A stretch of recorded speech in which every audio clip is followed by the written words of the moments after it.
इस परमार्थ मार्ग में चलने वाले पथिक की पहली सीढ़ी है कि अपनी वाणी पर अंकुश कर ले।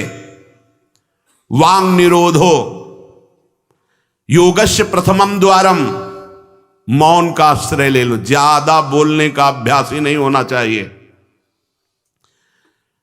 बड़े अपराध बन जाते हैं, निंदा स्तुति बन जाती है, दोष दर्शन होने लगता है, वो साधक गिर जाता है। मौन का स्वभाव बनाना चाहिए। जड़ मौन यहां वृंदावन में ठीक नहीं। यहां हम राधा राधा बोलेंगे, प्रभु की चर्चा बोलेंगे, कोई प्रश्न करेगा तो जो शास्त्र सम्मत बात है उत्तर देंगे, नहीं तो मौन रहेंगे। प्रपंच की तरफ से पूर्ण मौन होना चाहिए। आपको पहली बार कोई खड़ा करके बात कर रहा है, समझ में आया कि इससे बात करना प्रभु को भूल जाना है, अगली बार से वो कहेगा राधे राधे, उत्तर नहीं देना। श्री हरिवंश, उत्तर नहीं देना। अंदर से श्री हरिवंश बोले, चल दिए। हमें किसी से क्या लेना देना। हम किसी का अहित नहीं करेंगे, अमंगल नहीं करेंगे, हम किसी पर दोष दर्शन नहीं करेंगे, पर हम अपनी वृत्ति को भगवदाकार करने आए हैं। ये नहीं कि कोई हमसे बोले तो हम बोलना जरूरी है, नहीं। कोई प्रश्न करे तो बोलना जरूरी नहीं। उपासक हो, आप कृपा करें तो बात कर ले, ना चाहे तो बिल्कुल आपके ऊपर कोई शासन नहीं कि आपको बात करना ही पड़ेगा, ऐसा सिद्धांत नहीं है। योगस्य प्रथमम द्वारम वांग निरोधो, सबसे पहली साधना है वाणी को रोक ले। बोलने से बहुत शक्ति नष्ट हो जाती है। जैसे हम भगवत चर्चा करें तो इससे शक्ति बढ़ती है, लेकिन प्रपंच की वार्ता करने से वाणी की शक्ति नष्ट हो जाती है। जब आपकी जबान अपवित्र हो गई तो नाम कैसे चलेगा? जब वाणी अपवित्र है तो आपके अंदर शास्त्री कैसे शब्दों का भाव आ पाएगा? नहीं आ पाएगा। महावाक्यार्थश्च विचार्यताम, आप नहीं विचार करने की क्षमता वाले रहेंगे। यदि आपने व्यर्थ की बातें शुरू कर दी, अश्लील भाषण बोलते, गंदी भाषा बोलते, तो आप में कभी विचार शक्ति ही नहीं रह जाएगी कि आप शास्त्रों के, संतों के वाक्यों का मनन करने की सामर्थ्य रखें। खो देंगे सामर्थ्य। बहुत अमृतमय वचन निकलते हैं मौन वाणी को पावन रखने वालों के, एकदम शहद में डूबे हुए वचन। इसलिए वाणी पर अंकुश कीजिए। जरूरत हो तो बोलिए, नहीं तो मौन। श्री जी का जस गाइए, नाम कीर्तन कीजिए, इसके अलावा मौन रहिए। इन नियम ले लीजिए। जब आए हो भगवत प्राप्ति के लिए तो काहे को बख्शो। इन इंद्रियों को सीधे अनुशासन में लीजिए ना। आपका स्वरूप इंद्रियां थोड़ी हैं, आप इनके संचालक हैं। आपकी सामर्थ्य से सामर्थ्यवान होकर आपको बांधे हुए हैं, आप इनको बांधिए। बहुत हो गई स्वतंत्रता इन दुष्टों की। माता देहूती जी भगवान कपिल जी से कहती, मैं ऊब गई इन दुष्ट इंद्रियों से भोगते हुए, नाथ अब वो उपाय बताइए जिनसे इन दुष्ट इंद्रियों के कब्जे से मैं बाहर निकलूं। माता देहूती जी, ये बहुत दुष्ट है।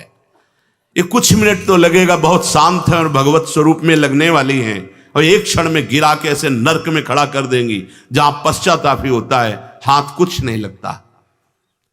योगस्य प्रथमम द्वारम वांग निरोधो, फिर अपरिग्रह। पहला द्वार है वाणी पर शासन कीजिए। हम वाणी गायन करेंगे, श्री जी के लीला चरित्र, नाम कीर्तन, इसके अलावा मौन। कई साधकों को यह स्पष्ट आज्ञा करी श्री जी की प्रेरणा से कि आप नहीं बोलोगे, तो उसका पालन करना चाहिए। जब सत्संग में आप सुन रहे हैं कि योगस्य प्रथमम द्वारम, तो आप अपनी वाणी को संयम में रखिए। किसी की मजाक, उपहास, किसी की चुगली, निंदा, ये सब बिल्कुल नहीं।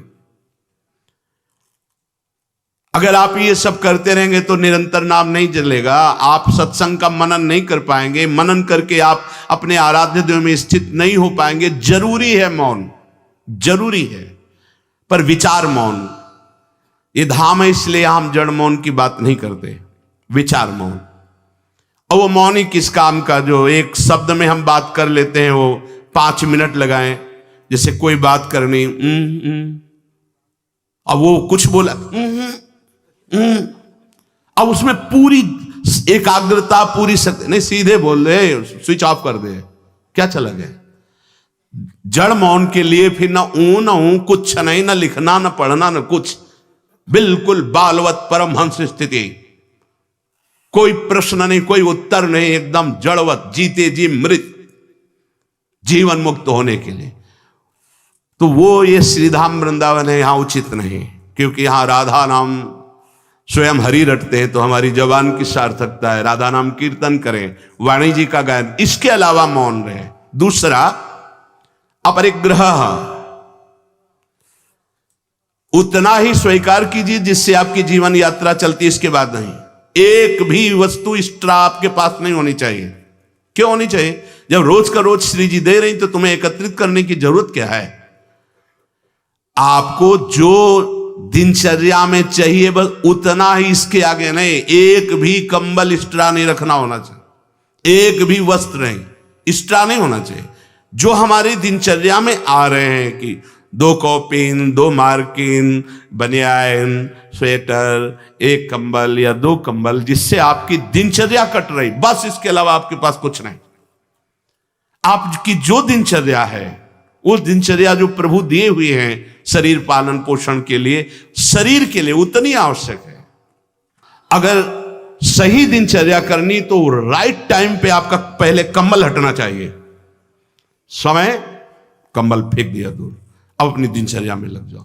काहे को शरीर को इतना दुलार करके बबुआ बनाए हुए हो, कान के कंटूप ऐसे बांधे, मुंह में ऐसे बांधे, ऐसे क्या होना है इसको? ये जड़ शरीर है, जितना प्यार करोगे उतना ही परेशान करेगा ये। हाँ, इसको ज्यादा नहीं, आहार दे दिया, संयम नियम से स्नान ध्यान पूजा पाठ, हर समय भगवत चिंतन, ये जड़ है, अभ्यास है। यहां कौन बांधता है कुछ? 12 महीना झेलता है नहीं मस्तक का, ये सब कौन बांधता है? ऐसे अभ्यास, चलो इतने कमजोर अभ्यास के हैं तो जितना उचित वस्त्र उतना पहन लिया। अब ये नहीं कि सोमवार को हरा, मंगल को नीला और बृहस्पति को पीला, और अलग अलग दिन के अलग अलग स्वेटर, अलग अलग दिन के अलग अलग। भैया ये विलासिता नहीं। भगवत प्राप्ति करनी तो एक स्वेटर में 10-5 साल तो कट ही जाएंगे, दूसरा हम क्यों लें? एक जीपर मिल गया, उससे शरीर ढक लिया, 10-5 साल चलेगा, 2-3 महीने पहनने को होता है, हर साल नया। तो भाई हमें क्या कर, हमें कहीं जाना है क्या पार्टी में? हमारी यही पार्टी, बाबा जी की पार्टी, भगवत मार्ग के पथिक है। उचित उचित बिल्कुल नहीं से बहुत, वो इसको दुलार करने का मतलब है अपना पतन करना। सच्ची मान लीजिए, इसका पतन करना। वयोवृद्ध है, रोगी शरीर, वो अलग बात है, थोड़ा तो आनंद लीजिए प्रकृति का वार सहने का। अगर शरीर रुग्ण नहीं है, जवान शरीर हो, ब्रह्मचारी हो, आग है अंदर, सहो हर प्रकृति के वार को, गर्मी सर्दी बरसात भूख प्यास, सच्चिदानंद में स्थित हो जाओ, तुम्हारा बाल बांका भी कोई नहीं कर सकता। अब मार दिन में 50 बार शीशा देखना, अब वो फंसाएगा कि नहीं फंसाएगा? चेहरा फंसाएगा ना। तिलक के सिवा दोबारा शीशा नहीं देखना चाहिए। इस देहाभिमान के राग को काटना कि पुष्ट करना है? जय बार निकले तय बार देख करके हर सेटिंग किसको दिखा रहे हो यार? क्या तुम किसी को लुभायमान करना चाहते हो क्या? हरि को? तुम्हारे इस पार्थिव शरीर पर लुभायमान होने वाले नहीं, और जो लुभायमान होगा तुमको नष्ट कर देगा। तो हमें इसको बिगाड़ के रखना है, इसको सजा के नहीं, भगवत प्रसादी आदि लगाए। हमारा देहाभिमान बार बार हमको गिराने की कोशिश करेगा। ये हम जो हंसी मजाक में भी कह रहे, इसको अच्छे से समझना। ये जो 2 प्रकार की पद्धति रखी गई है कि आप मुंडन करवा के रखिए क्योंकि आपके बालों से शोभा बढ़ेगी, और आप बाल रखा के रखिए क्योंकि आपकी शोभा बिगड़नी चाहिए। रज लगा के रखिए कि आपको ही आपके शरीर में राग ना रह जाए। बात यहां ये, यहां किसी के दिखाने के लिए नहीं है, आपके शरीर में आपको राग ना रह जाए। आप बार बार साबुन लगाएंगे, तेल लगाएंगे, बार बार शीशा कंघा और अपने चेहरे को सजाएंगे तो देहाभिमान पुष्ट होगा और ये नष्ट करेगा। कुछ नहीं है, बड़ी दुर्गति है, मान लीजिए। इसका अंतिम परिणाम आग में जलना, चाहे जितने चिकने कर लो गाल, चाहे जितने लाल कर लो, मरना है, पक्की बात समझो। तो जीते जी अमरत्व क्यों नहीं प्राप्त करते? अरे ऐसा रूप प्राप्त करो जिसमें गाल लाल ही रहते हैं, लालिमा लगानी नहीं पड़ती। श्री जी की दासी लक्ष्मी कोटि विलक्षण लक्षण लसल लीला किशोरी सतई, करोड़ों लक्ष्मी आश्चर्यचकित हो जाए ऐसा रूप श्री राधा दासियों का है। गीध देह तज धरि हरि रूपा, गीध ने शरीर त्यागा, हरि रूप होकर धाम जा रहा है। बाहरी लाली लगाने से थोड़ी हरि मिल जाएंगे, बाहरी श्रृंगार से थोड़ी हरि मिल जाएंगे। प्रार्थना मान लीजिए कुछ दिन का है, धोखे में मत फंसिए। ये धोखा है। खेत में रक्षा करने वाले एक धोखा टांगते हैं, पैंट शर्ट टोपी लगा के, वहां कोई नहीं होता, लेकिन पशु धोखे में हो जाते हैं। ये धोखा है। अगर पशुवत बुद्धि रखोगे तो ये धोखा तुम्हें पूरे जीवन, पूरा का पूरा जीवन नष्ट कर देगा। इसी धोखे से निकलने के लिए हमें अवसर मिला है। योगस्य प्रथमम द्वारम वांग निरोधो अपरिग्रह, वाणी से मौन रही और जितनी आवश्यकता है उतना वस्त्र लीजिए। एक संत भगवान आए थे, एक मार्किन से बांधे हुए थे, साल उड़ाया तो बोले आपकी आज्ञा इसलिए ओढ़ लेते हैं।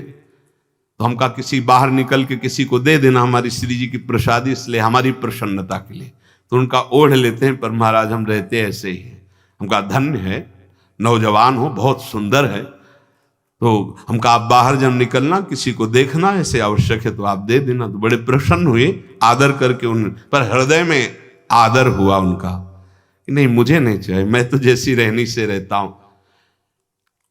हमने घटिया घाट है एक फर्रुखाबाद फतेहगढ़ की तरफ, वहां रुके हुए थे। एक महात्मा को देखा, वयोवृद्ध थे, एक पतली मार्किन, माघ महीना, ये कौन सा माघ चल रहा है, यही तो चल रहा है, मकर संक्रांति का अवसर। तो वहां रामनगरिया लगती है 1 महीने के लिए। जैसे प्रयाग में कुंभ में लगता है, तो गंगा किनारे हर साल मकर संक्रांति में हजारों लोग 1 महीना वास करते हैं, रोज गंगा स्नान त्रिकाल करते हैं। उन महात्मा जी के समीप रात्रि में गए तो शरीर कांप रहा था और मंत्राकार वृत्ति, एक झोपड़ी में बैठे हुए थे। बड़ी लज्जा लगी हमें अपने ऊपर कि हमारा जवान शरीर है, 30-35 वर्ष पहले की बात, और हम 1 मार्किन पहने, 1 मार्किन ओढ़े, ये तो केवल 1 मार्किन पे है, तो हमारा क्या कर्तव्य बनता है, हमको ये भी फेंक देना चाहिए। ये वयोवृद्ध हैं और मौन है। तो उनसे प्रार्थना की कि यहां आश्रम से एक कंबल ले आए, आपका शरीर कांप रहा है। ऐसे मुस्कुरा के कहा नहीं।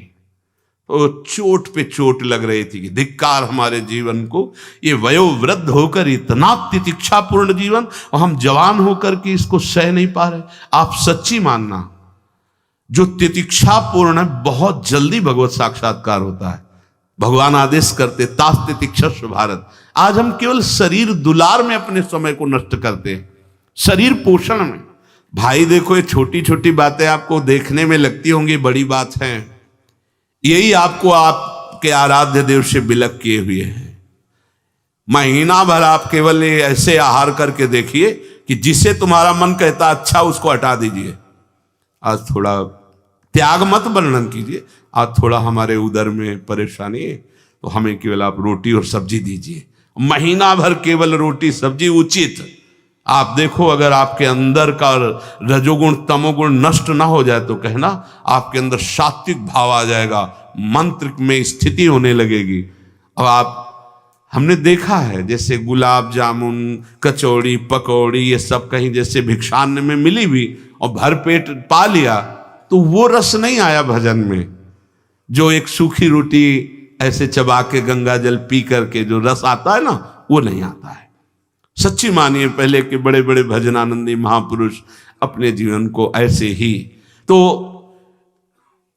अपरिग्रह ये बहुत बड़ी बात है, साधक यहां चूक करता है। देखो, आप लोग तो इतने बढ़िया अवसर पे हैं कि आपको ना किसी से मांगना है, ना आपको अपनी कोई परवाह होनी चाहिए, क्योंकि श्री जी व्यवस्था कर रही है। आपको जो वस्त्र उचित है वो ले लीजिए, जो भोजन उचित है, और अपनी सेवा और मंत्राकार वृत्ति। आपको किसी से कोई मतलब ही नहीं। आपको तो भिक्षान्न के लिए भी नहीं जाना है, अपने आप आकाश वृत्ति से प्रभु देते हैं। तो आपका रूम आपकी कुटिया है, आपकी दिनचर्या एक स्वयं की दिनचर्या है। आपके रूम में अपरिग्रह दिखाई देना चाहिए। बिछाने का, एक ओढ़ने का, जो आप जितना सहन कर सकते हैं उतना। अगर आप एक कंबल से रात काट सकते हैं तो दूसरी मत डालिए, चाहे 10,000 रखे हो, आपको क्या मतलब है? पूरी सृष्टि में सब भोग सामग्री आपके लिए है क्या? अपरिग्रह, हम जहां चूक करते हैं उसको पक्के से बांध लीजिए, अभी आनंद की धारा में आ जाओगे। वाणी को कंट्रोल, शासन। आवश्यक है तो बोलेंगे, नहीं तो मौन। दूसरा, उतना ही स्वीकार करेंगे जितने की आवश्यकता है। भगवदानुभूति के लिए एक बार तो आग लगनी चाहिए जीवन में, कि जीवन मृत तुल्य होना चाहिए। यहां जरा सा साधन बना कि पोस्टर बैनर में आ गए, प्रशंसा में आ गए, कैसे भगवत प्राप्ति होगी? अपरिग्रह। और आगे, निराशा च निरीहा च नित्यम एकांत शीतला। आशा ही परमम दुखम, नैराश्यम परमम सुखम। उपासक को किसी व्यक्ति, वस्तु, स्थान से कोई भी आशा नहीं होनी चाहिए। हाथ जोड़ के तुम्हारे कमरे में पहुंचा दिया जाएगा तुम्हें जो आवश्यक है। तुमको आके रजिस्टर में लिखने की जरूरत नहीं, तुम्हें मांगने की जरूरत नहीं है। तुम निष्ठापूर्वक ध्यान दे करके देखिए, ये देखा गया है जीवन में, जिस समय जो आवश्यकता होती है हाथ जोड़कर वो आता है। कौन? जिसकी शरण में हो। समझ नहीं पाते और कहता है ये वस्तु ले लो, तो आश्चर्य होता है कि ये बात कैसे कोई जान गया कि मुझे आवश्यकता थी, मेरे शरीर को आवश्यकता थी। जितनी जो आवश्यकता उतना। इसके बाद आशा ही नहीं, निराशा हमारा परम पद में पहुंचाने वाला मार्ग है। आशा ही परमम दुखम, नैराश्यम परमम सुखम। किसी व्यक्ति से, किसी वस्तु की आशा बिल्कुल नहीं होनी चाहिए। तब लग जोगी जगत गुरु, जब लग रहा है निराश, जब आशा मन में भई जग गुरु जोगी दास। आशा नहीं होनी चाहिए। आशा एक ही बात की होनी चाहिए, कब किशोरी जो मिलेंगी। आशा से दास्यम वृषभानु जायास, तीरे समध्यास जब भानु जाया। कब मैं अपने स्वरूप में स्थित होऊंगा, इसके अलावा कोई आशा नहीं। शरीर की आवश्यकता है। मान लो यहां सुविधा है कि भाई आप यहां से ले लीजिए, तो आप ले लीजिए, नहीं तो किसी से मांगने की जरूरत नहीं। कभी तो ऐसे रहना सीखो ना कि कोई आशा नहीं, कोई इच्छा नहीं, और आप हृदय की बात जानते हो। आप देखना, आपको जो शरीर की जरूरत हो आप देखते रहना, देते रहना। बिल्कुल बिल्कुल वो एक एक कदम पर देखते हैं। जो अव्यवस्थित, तो हमने देखा है एक एक कदम पर व्यवस्था। आपको अपने स्वामी पे विश्वास होना चाहिए, आशा किसी से नहीं। आशा एक राम जी से दूजी आशा छोड़ दे, नाता एक राम जी से दूजो नाता तोड़ दे। यहां संसार आशा में ही तो दुख को प्राप्त हो रहा है। पिंगला वैश्या को भगवान दत्तात्रेय जी ने गुरु माना, क्योंकि उसने आशा का त्याग कर दी। आशा नहीं। अब मैं अब पुरुषों से आशा करती थी, अब परम पुरुष से आशा करूंगी, अपने आत्मस्वरूप से। अब किसी की जरूरत नहीं, मैं किसी से रमण की आशा नहीं करूंगी, एकमात्र अपने आत्मस्वरूप। उसी समय उसको गुरु मान लिया। पहला, वाणी का मौन, उचित बोलो। दूसरा, सामान उतनी रखो जितनी आवश्यकता हो। तीसरा, किसी से आशा मत रखो। चौथा, निरीह, किसी भी तरह की लोक परलोक की कोई कामना नहीं। बड़ा आनंद। अभी देखो, जीवन मुक्त हो जाओगे। किसी से लोक की कोई आवश्यकता नहीं, लोक वस्तु की।